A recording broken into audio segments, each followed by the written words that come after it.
सारी एक्टिविटीज की बेस पे हमने बजट प्लान किया था, वो एक्टिविटीज कैसे करेंगे जब हमारे पास पैसे ही नहीं होंगे।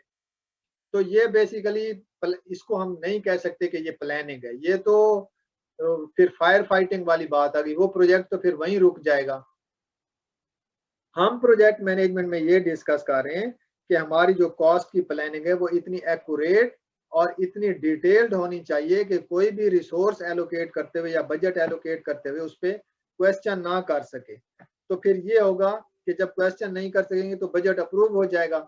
अब बजट जो अप्रूव हो गया उसमें से कट लगता है तो वो प्रोजेक्ट फिर वहीं स्टॉप हो जाएगा, क्योंकि अप्रूव बजट हमारे पास जो था वो अब है नहीं, तो हम आगे प्रोजेक्ट को कैरी आउट नहीं कर सकते। इसमें ये होगा कि प्रोजेक्ट मैनेजमेंट की परफॉर्मेंस का प्रॉब्लम नहीं होगा ये। फिर इसको स्टेक होल्डर्स खुद मैनेज करेंगे अपने रिसोर्सेज को देखते हुए कि हमने बजट जो रिड्यूस किया या कट लगाया उस पर, उसकी बेस पे फिर हम प्रोजेक्ट से वो रिजल्ट्स हासिल नहीं कर सकते या वो एक्सपेक्टेशन नहीं रख सकते जो हमें पहले थी। तो ये बेसिकली यूं समझे कि लैक ऑफ प्लानिंग है या लैक ऑफ प्रॉपर एग्जीक्यूशन भी कह सकते हैं इसको, प्रोजेक्ट की जो आप ये क्वेश्चन कर रहे हैं कि अगर बजट में कट लग जाता है दरमियान में, तो ये बेसिकली प्रोजेक्ट मैनेजमेंट है ही नहीं, ये नॉन मैनेजमेंट ऑफ प्रोजेक्ट इसको कह सकते हैं। ठीक है, hope this answers the question. अब हम आगे चलते हैं।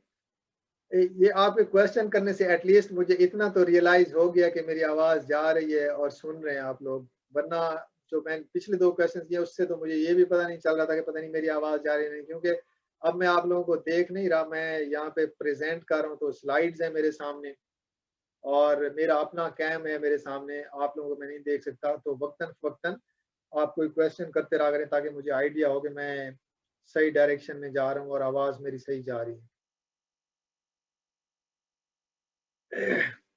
ये कॉस्ट मैनेजमेंट वाला पोर्शन जब हम कंप्लीट कर लेंगे ना तो शायद इससे कुछ क्लैरिटी आपको फर्दर आ जाएगी बजट से रिलेटेड।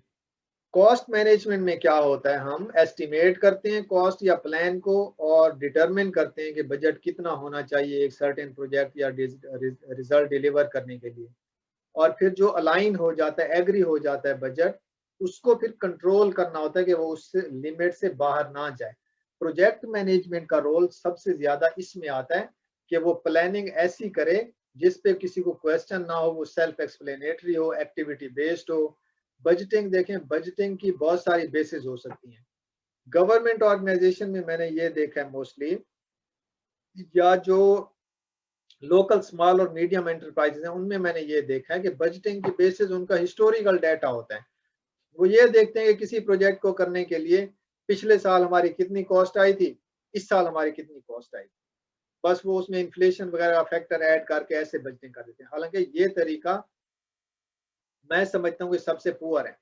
पिछले मॉड्यूल में हम डिस्कस कर चुके हैं डिजाइन एंड प्लानिंग में कि हमारा प्रोजेक्ट जो है वो बेस्ड होता है सर्टेन एक्टिविटीज के ऊपर, वर्क ब्रेकडाउन स्ट्रक्चर के ऊपर। तो वो हमें हेल्प करता है कि उन एक्टिविटीज को लेते हुए हम डिटरमिन करें कौन सी एक्टिविटीज पे कितनी कॉस्ट आएगी, कौन से रिसोर्सेज जो इनपुट्स हैं उन पे कितनी कॉस्ट आएगी। वो हमें क्लियरली बता देगा कि ये हमारे इनपुट्स हैं, इनकी इतनी कॉस्ट आएगी, ये हमारी एक्टिविटीज, इनकी इतनी कॉस्ट आएगी। उन सारी एक्टिविटीज और रिसोर्सेज को सम करके हम अपना एक एस्टिमेट कॉस्ट प्लान कर सकते हैं और फिर उसी को बजट में प्रेजेंट करेंगे, उसी के मुताबिक बजटिंग होगी और जो अलाइन और एग्री हो जाएगी बजटिंग उसको फिर कंट्रोल करेंगे। ये क्रूशियल है मैनेजमेंट के लिए, क्योंकि हमने उस बजट के अंदर मैनेज करना होता है अपना सारा काम। तो इसको अच्छे से प्लान करेंगे तो ही हमारा जो प्रोजेक्ट है वो सक्सेसफुल रहेगा, अगर अच्छे से नहीं करेंगे तो नहीं होगा। अब कॉस्ट बजट मॉनिटरिंग में एस्टिमेट कैसे करते हैं। सबसे पहला जो काम होता है ना, एस्टिमेशन होता है कॉस्ट की। एस्टिमेशन में क्या यूज होता है, प्रोजेक्ट का स्कोप के कहाँ करना है, क्या करना है, किस फंक्शन में करना है, स्केड्यूल उसका कि कितने टाइम ड्यूरेशन में करना है, कौन कौन सी एक्टिविटीज होंगी, रिस्क एनालिसिस, कौन से एक्सटर्नल फैक्टर्स उस पर इंफ्लुएंस कर रहे होंगे, इन्फ्लेशन होगी या नहीं होगी, फोरकास्टिंग उसकी करनी है हमने, अजम्पशंस कौन सी ली है हमने कि हमारे इनपुट की प्राइसेस बढ़ेंगी या नहीं बढ़ेंगी या कम होंगी, ये अजम्पशंस होती हैं। रिसोर्सेज की अवेलेबिलिटी देखेंगे, क्या हमारे पास सारे रिसोर्सेज हैं, मौजूद हैं, या हमें एक्सटर्नली हायर करने पड़ेंगे या हमें कंसल्टेंट्स हायर करने पड़ेंगे। ये वाली चीजें इनपुट्स के तौर पे यूज होती हैं।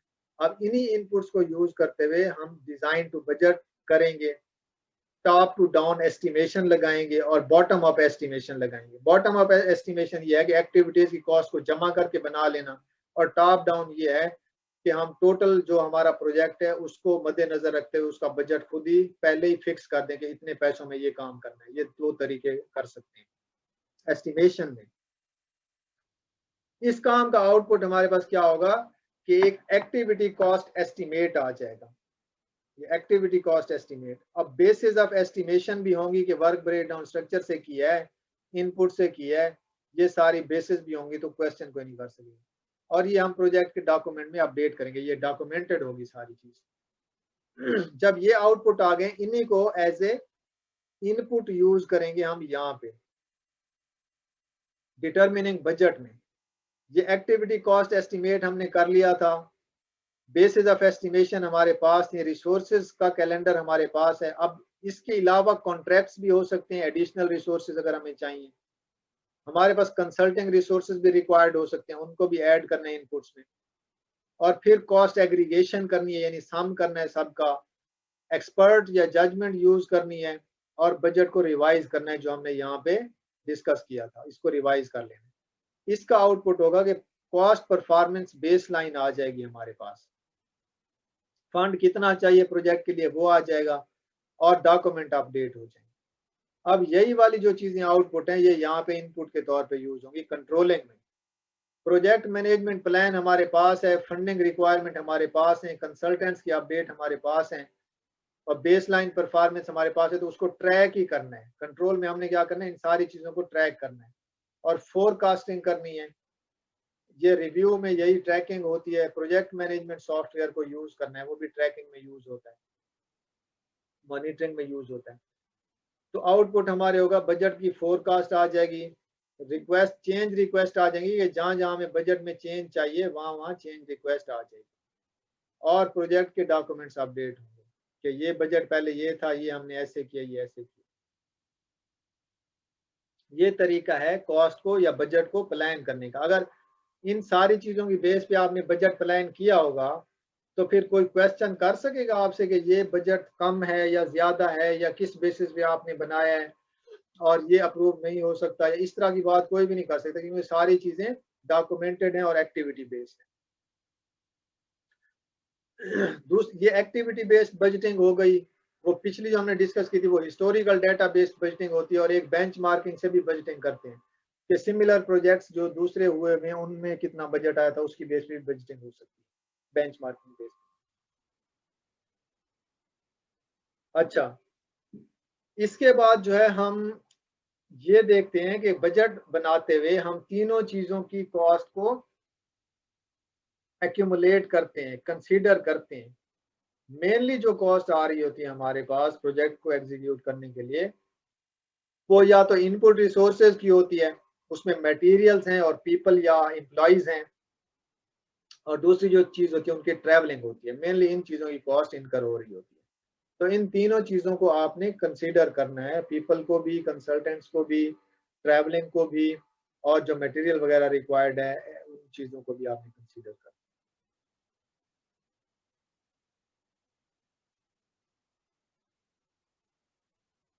ये आपने कॉस्ट या बजट एस्टिमेट करते हुए जहन में रखना है कि डायरेक्ट कॉस्ट कौन सी है, इनडायरेक्ट कॉस्ट कौन सी है, क्योंकि वो उसी के मुताबिक आप बजटिंग करेंगे ना।